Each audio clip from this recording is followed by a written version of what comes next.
Before the video begins, I'd like to state a few things. This video contains some very disturbing and violent stories coming from multiple emergency workers such as police officers, EMTs, and firefighters. Some of them only shared one story, while others shared multiple, which is why some might seem connected. Some of them are short stories, while others are longer.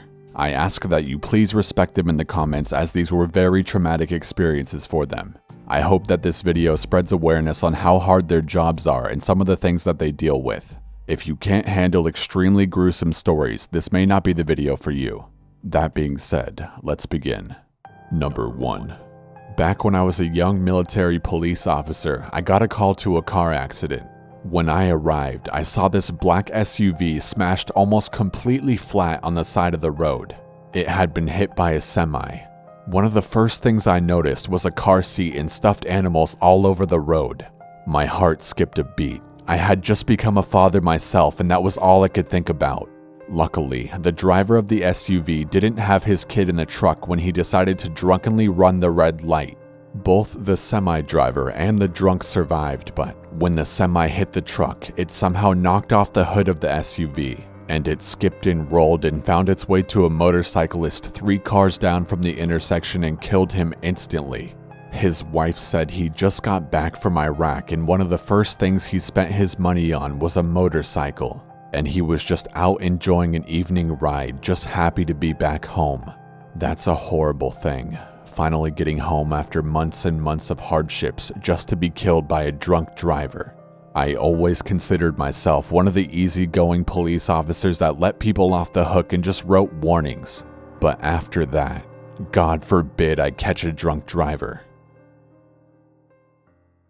Number 2. The worst one for me was an attempted suicide.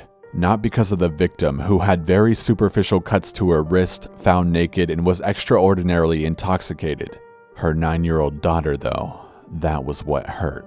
She was sitting in her nightgown, huddled on the floor of the bathroom, her mom's blood all over the floor and her nightgown. The only thing she said was, "She made me watch. She said it was my fault. Will she be okay?" That one still hurts. Number 3.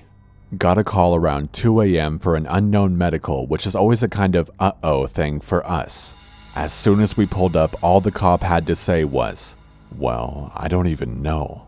Walked up to a lady unconscious in front of her house that had her face cut similar to the Joker and her throat slit. She was in her pajamas, no bag, no ID, no belongings at all outside. Her door was locked and there was a dog barking inside. All the lights were off. No one knew what the hell happened, and no one seemed to know any information about this lady. No name, no age, nothing. She was alive when we got to the hospital. I hope she's alright today, but I often wonder who did that to her and why. Number 4. The next 5 or so stories are from the same person. I work the other side of the radio. Police, fire, and EMS dispatcher and 911 non-emergency call taker for 4 years now. Calls with kids are the worst. After a while, most calls start to run together in your head. Drunks, domestic disturbances, drivers with road rage issues. But the calls with kids, those tend to stick with you. There was this 12-year-old girl whose father shot and killed her mother, attempted to kill her, then shot and killed himself. The kiddo, covered in blood, ran to a neighbor's house for help, where they made her call 911 herself as they didn't want to get involved. Number 5. There was an unresponsive 18-month-old boy called in as a drowning that I couldn't get back. Turned out, Daddy had killed him, severe blunt force trauma to the head. To this day, I still remember telling that son of a bitch that he'd done a good job listening to my CPR directions while emergency responders were on the way. Number 6. There was a fatality car fire that initially came in as a brush fire in a field. 5 calls in, and passerby are now saying it's a car on fire. Next caller says there's a man on fire rolling around on the ground outside the car screaming for help. We were on scene with fire crews and medics in less than 5 minutes. Vehicle was fully involved in burning too hot to do anything but fight to control. The male was incoherent and flown via helicopter to a hospital. Once the fire was out, we found the remains of a toddler girl still strapped in her car seat. That one stayed with all of us for a while. Number 7. There was a beautiful 17-year-old girl whose mother left her home alone for the weekend after a verbal altercation. The mom knew the daughter had a history of depression and suicidal ideation and left her alone to think about what she'd done. The daughter hung herself in the garage with an extension cord. She used a metal garden arbor as her anchoring point. She was at least a day dead, and we had to pry her hands loose from the sides of the arbor where she'd tried to pull herself back up after she'd jumped. The table behind her was covered in scuff marks and footprints where she'd almost managed to swing her legs back up and under her again. It was profoundly sad. Number 8. There was a man trapped inside a burning vehicle, unable to get out. I wasn't the one to take that call. My coworker stayed on the line with him while the guy burned to death. Because there was nothing else to do other than to be there with him, my coworker was able to keep it together while he was on the phone. As soon as the call disconnected, he vomited at his console. You never forget the screams a man makes while burning to death. It doesn't even sound human. I love my job, I love my coworkers, and I love what I do. But if you don't learn early on how to leave work at work, how to not carry that shit home with you, you'll go crazy. You won't last. Most people who make it as a first responder end up with a terrifically bleak and warped sense of humor. There's a reason for that. Number 9. Christmas Eve, I respond with fire and EMS to a full arrest. It was called in as a witnessed collapse. She was in her 50s. We work her for 15 or 20 minutes and rush her to the ER. We later find out that she had been dead for hours. Her father had been the one to call. He had Alzheimer's and had seen her fall and forgot about it for a few hours. So not only did this man's daughter and caregiver die on Christmas Eve, but he had witnessed the whole thing. It's horrible to think that he may have discovered her multiple times. Number 10.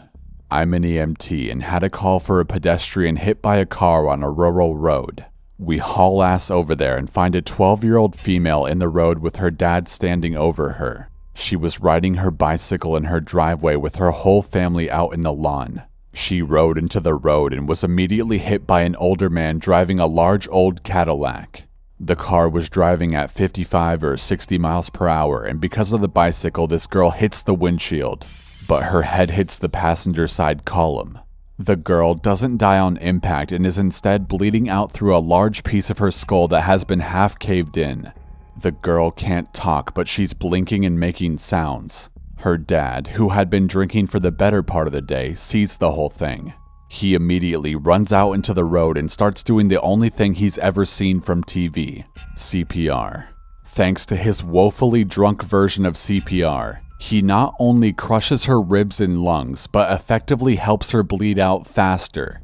To make things worse, I have a brand new paramedic with me who has never seen anything like this. Almost as soon as we arrive, this girl has no pulse and blood is everywhere. A volunteer firefighter showed up on scene and is trying to pull the dad off the girl. The dad and the firefighter get in a full-on fight. We get there, assess her, and try to control the bleeding, but she's gone. No pulse, massive trauma, no lung sounds, head caved in, laying in a pool of blood bigger than she is. Her whole body is just broken. Another EMS unit shows up and it takes me and the other crew to pull my partner away from the girl, who is gray. As soon as we pull him away, the father begins screaming about losing his little girl and runs into his house. The older man in the caddy, realizing she's dead, begins yelling things like, "Oh my god, I've killed a little girl." Then things get worse. The old man in the caddy who hit her falls down on the pavement and has a massive heart attack. He dies an hour later. Meanwhile, Dad is inside the house drinking some kind of whiskey as fast as he can before coming back out, bottle in hand, completely out of his mind and attacking things in his yard. The girl wasn't an only child, she was the second youngest of 6, and all of them were outside watching all of this go down. Other units arrive on scene. We end up transporting the dad, the driver of the caddy, and the volunteer firefighter who sustained injuries from holding back the dad. I now go out of my way to avoid that stretch of road. My partner quit a week later. Number 11. Another notable call was what was called in as an attempted suicide a few years back. A literal bloodbath. According to the husband, his wife locked herself in the bathroom with a knife and tried to kill herself. He said he was unable to open the door to help or stop her. We got there, door was unlocked, lady had her throat cut open and both wrists were severely cut. I don't believe for 1 second that this woman did this to herself. Not for a second. I don't believe anything ever came of it, and I have no clue what happened to the woman. Number 12. This one isn't really creepy or scary, but I think it's pretty cool and worth sharing anyway. We had a CPR job for a man in his 50s. We got a pulse back on the way to the hospital, but usually we don't hear anything about the patient after that. I attended a funeral for someone unrelated to this patient about a year ago, and I saw the guy that was dead on my ambulance just hanging out standing right next to me. It was definitely a what the fuck moment, but it was really cool to see him alive. Number 13. I've seen some pretty gruesome murders and accidents. Saw a woman stabbed over 50 times, a guy whose head was completely caved in by his steering wheel, and plenty of suicides via shotgun to the mouth. The one that stands out to me the most wasn't fatal, and it wasn't even that gruesome. Basically, some guy got high on PCP and thought everyone was a demon. An older woman in her early 60s was driving by and he decided to fight her, pulled her out of her car and pummeled her face, knocked her teeth out, bruised her face, and gave her brain damage. She was conscious throughout the entire ordeal and I was the first on scene. We had to fight the guy for a good 3 minutes until we got him into custody. He was a big guy and got roughed up pretty good, but he was feeling no pain at all. My taser had absolutely no effect. We only got him into cuffs when 6 officers held him down and pulled his arms into place. He then proceeded to spit blood on us. This whole thing shocked me because this lady was just minding her own business when this asshole decided to ruin her life. It was random and unprovoked. And if I'm not mistaken, she had to quit her job due to memory issues from the brain injury. Number 14. My friend's dad is a cop and he once told me this story. Keep in mind this was during a really bad ice storm a few years ago and in the country about a good 15 or 20 minutes from a town, and it wasn't a very busy road.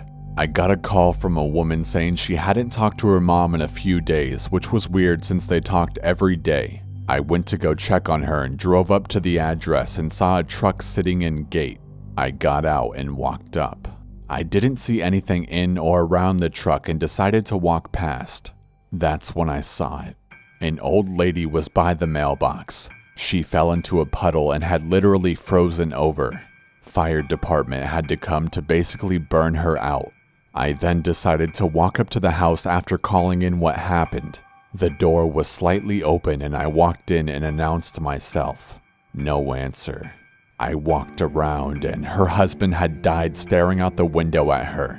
He was handicapped and in a wheelchair. He didn't have any power in the house for a week and didn't have a cell phone. He died watching his wife freeze to death. Number 15. My grandfather was a fireman for the local Air National Guard. He knew a few of the pilots and became pretty good friends with one of them. One day, he's on duty and they get a call about one of the jets, a F-4 or F-100 at the time I believe, with an engine problem. The plane was circling the airport trying to get a safe approach. Long story short, he ended up crashing and, as you can imagine, jet crashes rarely end well. The fire squad arrived on the airfield to a pretty large debris field. Nothing was identifiable, but my grandfather knew his friend was in the plane, so he started searching frantically. Eventually, he found a gray round object in some rubble far from the crash. He picked it up, only to realize it was his friend's helmet. Knowing this was not a good sign, he slowly turned it around and saw that his friend's head was still inside the helmet. No body anywhere to be found, just his head in his helmet about 100 yards from the crash site. One would think that this would turn you away from firefighting, but he had it in his blood. He went on to be captain of a local fire department where he witnessed a lot of other things, including a woman who had committed suicide by lighting herself on fire, children drowned in pools, his best friend / neighbor cutting his brachial artery with a chainsaw, and performing CPR for 30 minutes on that same neighbor while waiting for an ambulance to come after the young neighbor boy who came over crying because he couldn't wake his dad up. There are a ton more that I can't even remember right now. Through all of this, he said there was one thing that kept him going, and that was the one day where he had the opposite of a horror call. Instead, it was a woman in labor, very in labor. They weren't going to make it to the hospital in time, so my grandfather ended up delivering the baby in the back of his ambulance. This, he said, made his 30-plus year career all worth it.